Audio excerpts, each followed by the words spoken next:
చేస్తే ఇక్కడ ఇక్కడ ఓకే, అందరికి నోయింగ్ ఉందిగా. ఓకే, ఈ మళ్ళీ ఏంటంటే మీరు ఎక్కువ శాతము చదువు మీదనే ఫోకస్ పెట్టాలి. ఓకే, ఇప్పుడు మంచిగా చదువుకుంటే మాకంటే మించిన స్థాయిలో ఇస్తూ ఉంటాం. ఓటీపీ చెప్పడం వల్ల ఆ ఫోన్ నంబర్ ఏ అకౌంట్కి అయితే లింకప్ అయి ఉంటుందో ఆ అకౌంట్ నుంచి అమౌంట్ వెళ్ళిపోతుంటుంది అనమాట. అదొక విషయం.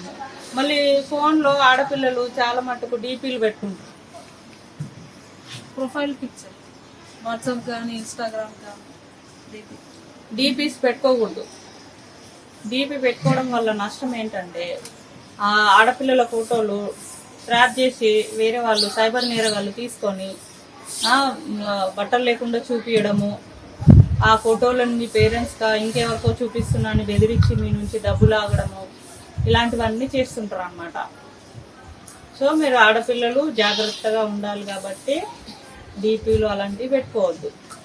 ఓకే, ఇలాగే ఓటీపీలు ప్లస్ ఏంటంటే మీ అమ్మాయి పలానా హాస్టల్లో నుండి పారిపోయింది, మాకు దొరికింది పలానా డ్రగ్స్ కేసులో, పలానా వ్యభిచారం కేసులో, ఇలా అనేసి ఏదో ఒకటి మీ పేరెంట్స్కి ఫోన్ చేసి మీ విషయాలు అబద్ధంగా చిత్రీకరించి వాళ్ళకి చెప్పి వాళ్ళని నమ్మించి వాళ్ళ నుంచి డబ్బు లాక్కోవాలనే ప్రయత్నంలో ఇలాంటి మోసగాళ్ళు ఎక్కువైపోయారు.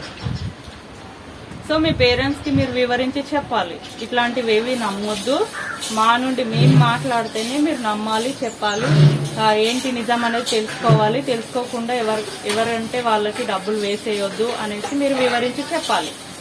ఓకే, తెలియని వాళ్ళకి ఓటీపీ వచ్చింది, ఓటీపీ నంబర్ చెప్పండి అనేసి అడగగానే ఓటీపీ చెప్పడము, లేదంటే ఇప్పుడు వరికోతలు అయిపోయాయి కదా, వడ్లు అమ్మిన డబ్బులు మీ అకౌంట్లోకి వచ్చినాయా లేవా, ఇక వేస్తున్నాము మీరు పలానా ఓటీపీ వస్తుంది చెప్పండి అనేసి అడుగుతుంటారు.